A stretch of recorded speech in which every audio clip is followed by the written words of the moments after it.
Hello everyone, আসসালামু আলাইকুম। আজ আপনাদের সাথে শেয়ার করব দই কাতলা বা কাতলা দই রান্নার সহজ রেসিপি। এই রেসিপিটি এতটাই মজাদার হয় যে একবার কাউকে খাওয়ালে বারবার খেতে চাইবে। কোনো অতিথি আপ্যায়নে অথবা মেহমানদারিতে এই রেসিপিটি অনেক বেশি আকর্ষণীয় লাগবে। তো বন্ধুরা, কথা না বাড়িয়ে চলুন দই কাতলা রান্নার মূল প্রস্তুত প্রণালীতে যাওয়া যাক। দই কাতলা রান্না করার জন্য এখানে আমি 4 পিস মাছ খুব ভালোভাবে ধুয়ে পরিষ্কার করে পানি ঝরিয়ে নিয়েছি। এখন এতে লবণ মাখিয়ে নেব।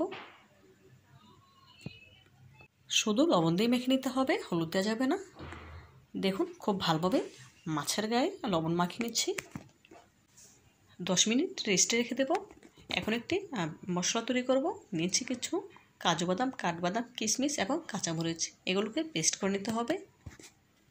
বাটিতে নিয়ে নিচ্ছি 2 টেবিল চামচ টক দই, হাফ চা চামচ আদা বাটা, হাফ চা চামচ রসুন বাটা, বাদামের পেস্ট যেটা আমি পাটায় বেটে পেস্ট করে নিয়েছি। এখন প্লেট ধুয়ে সামান্য একটু পানি অ্যাড করে দেব। কাঁটা চামচের সাহায্যে খুব ভালোভাবে ফেটিয়ে নেব। যেহেতু এখানে টক দই দিয়েছি, খুব ভালোভাবে ফেটিয়ে নিলে যখন তেলে ছাড়বো তখন আর ছাড়ার মতো হয়ে যাবে না। মাছগুলো ভেজে নেওয়ার জন্য চুলে একটি প্যানে দিয়েছি পরিমাণ মতো সয়াবিন তেল। তেল যখন পুরোপুরি গরম হয়ে এসেছে তখন এক এক করে মাছগুলো দিয়ে দিলাম। এক পাশ যখন ভাজা হয়ে যাবে তখন উল্টে নেব। মাছগুলো হালকা ভাজা করব, যেহেতু দই কাতলা করব। দই কাতলায় মাছগুলো হালকা ভাজা করতে হয়, বেশি ভাজা করা যায় না। দেখুন, এই পর্যায়ে মাছগুলো ভাজা হয়ে গিয়েছে। এখন তুলে নিচ্ছি। দই কাতলা রান্না করার জন্য চুলায় অন্য আরেকটি প্যান বসিয়ে নিয়েছি। প্যানে দিয়ে দিচ্ছি 3 টেবিল চামচ পরিমাণ সয়াবিন তেল। তার সাথে অ্যাড করে দিচ্ছি 3টি এলাচ, 2টি তেজপাতা, 1 টুকরো দারচিনি এবং 4টি লবঙ্গ। দিচ্ছি হাফ কাপ পেঁয়াজ কুচি, পরিমাণ মতো লবণ। এখন নেড়েচেড়ে পেঁয়াজ কুচিগুলো গোল্ডেন ব্রাউন কালার করে ভেজে নেব। পেঁয়াজগুলো ব্রাউন কালার করে ভেজে নিয়েছি। এখন এর সাথে অ্যাড করে দেবো 1/3 কাপ পেঁয়াজের পেস্ট, যেটা আমি পাটায় বেটে নিয়েছি। চাইলে আপনারা ব্লেন্ডারে পেস্ট করে নিতে পারেন, কোনো অসুবিধা নেই। এখন পেঁয়াজের পেস্ট খুব ভালোভাবে নেড়েচেড়ে ভেজে নিতে হবে। দেখুন, খুব ভালোভাবে নেড়েচেড়ে ভেজে নিয়েছি। এখন এর সাথে অ্যাড করে দেব আগে থেকে যে মশলার মিশ্রণটা আমি রেডি করে রেখেছিলাম সেটা দিয়ে দিচ্ছি। এখন একটু নেড়েচেড়ে নিয়ে বাটি ধুয়ে হাফ কাপের মতো পানি অ্যাড করে দেব মশলাটা ভালোভাবে কষিয়ে নেওয়ার জন্য।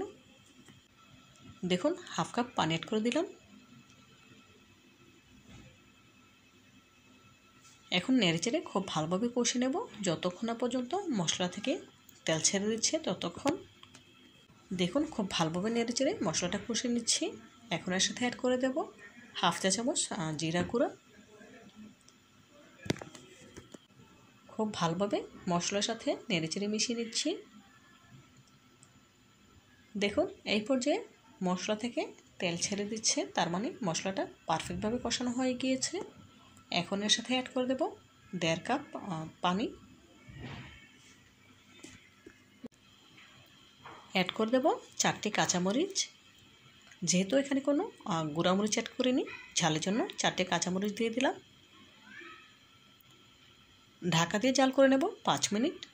এই 5 মিনিট গ্যাসের ফ্লেম মিডিয়াম আঁচে রাখতে হবে। ফিরছি 5 মিনিট পর।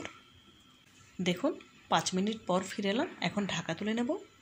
একটু নেড়েচেড়ে নিয়ে এখন এর সাথে অ্যাড করে দেব আগে থেকে ভেজে তুলে রাখা মাছগুলো। মাছগুলো দেওয়া হয়ে গেলে একটু নেড়েচেড়ে নেব। ঢাকা দিয়ে জাল করে নেব 10 মিনিট। এই 10 মিনিট গ্যাসের ফ্লেম লো হিটে রাখতে হবে। মাঝে একবার ঢাকা তুলে নেড়েচেড়ে দিচ্ছি। ফ্লেভারের জন্য যে তেজপাতাগুলো দিয়েছিলাম সেগুলো এখন তুলে ফেলে দেব। অলরেডি যতটুকু ফ্লেভারের প্রয়োজন ছিল ফ্লেভার চলে এসেছে, এখন আর এগুলোর প্রয়োজন নেই, সেজন্য তুলে ফেলে দিচ্ছি। দিয়ে দিচ্ছি হাফ চা চামচ পরিমাণ কালো গোলমরিচের গুঁড়া। দই কাতলা রান্নায় অবশ্যই গোলমরিচের গুঁড়া দেওয়ার চেষ্টা করবেন, এতে করে খেতে অনেক বেশি ভালো লাগবে, খুবই সুস্বাদু হবে। খুব ভালোভাবে নেড়েচেড়ে নিয়ে আবারও ঢাকা দিয়ে নেব। দেখুন, খুব ভালোভাবে নেড়েচেড়ে নিয়েছি। এখন ঢাকা দিয়ে দিলাম। ফিরছি আরও 3 মিনিট পর। এখন একটু নেড়েচেড়ে নিয়ে মাছগুলো উল্টে দেব। এতে করে খুব ভালোভাবে মাছগুলো সেদ্ধ হয়ে যাবে। দেখুন মাছগুলো খুবই আলতো হাতে উল্টে দিচ্ছি। উল্টে নেওয়া হয়ে গেলে আবারও ঢেকে দিলাম। আরও 2 মিনিট পর ফিরে আসছি। দেখুন 2 মিনিট পর ফিরে এলাম। দেখুন এই পর্যায়ে রান্নাটা আমার কমপ্লিট। দেখেই বুঝতে পারছেন গ্রেভিটা কিন্তু একদম ঘন হয়ে গিয়েছে। এর থেকে বেশি ঘন করা যাবে না, তাহলে ঠান্ডা হলে কিন্তু আরও বেশি ঘন হয়ে যাবে। এই অবস্থাতেই নামিয়ে নিতে হবে। গ্যাসের ফ্লেম অফ করে দিয়েছি। এখন একটি সার্ভিং প্লেটে সার্ভ করে আপনাদের সাথে শেয়ার করছি। দেখুন একটি সার্ভিং প্লেটে সার্ভ করে নিয়েছি।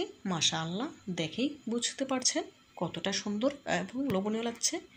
দেখতে যতটা সুন্দর হয়েছে, খেতে কিন্তু তার থেকে অনেক বেশি মজাদার। আপনারা একবার হলো বাসায় ট্রাই করবেন এবং খেয়ে আমাকে কমেন্ট করে জানাবেন কেমন হয়েছে। আজকের মতো বিদায় নিচ্ছি। পরবর্তী ভিডিও দেখার আমন্ত্রণ রইল। আল্লাহ হাফেজ।